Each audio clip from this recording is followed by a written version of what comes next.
Hey, what's up guys, it's Cute Coded, and this is the Gans 249, and it's not what I expected.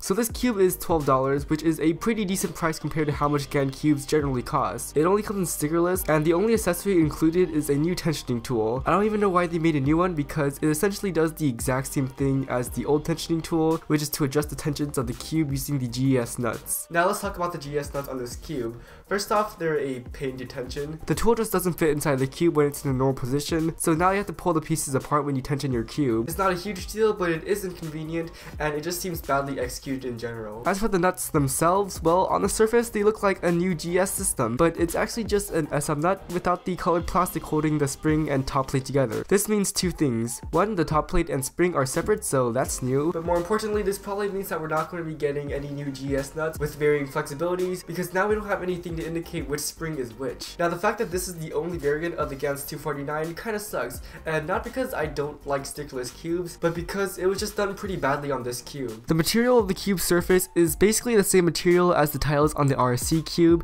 so this means that the colors are dull and, in my opinion, quite unattractive. The cube is also very slippery, like seriously, the tiles have very little friction, and I have dropped this cube multiple times, and the fact that the sides of the cube are rounded doesn't help either. But now it's time to talk about the turning, and the first thing that I thought about when I turned this cube for the first time was that it felt almost exactly like the RSC 3x3 from Rubik's, and my opinion really hasn't changed since then. It's extremely smooth, swishy, light, and frankly doesn't sound like any other cube besides the RSC. As for performance, it's alright. It's a bit sluggish and does catch occasionally, but other than that, the cube is fairly reliable and solves are okay. Corner cutting is restrained but usable, so it could go 45, but it does take some force. So overall, turning this cube feels interesting and performance isn't bad at all. I just don't see myself breaking a PB anytime soon. Other things to mention is that the cube is 49mm, so 1mm smaller than a normal 2x2, and I don't know if it's just me, but this cube feels so much smaller than a normal 2x2,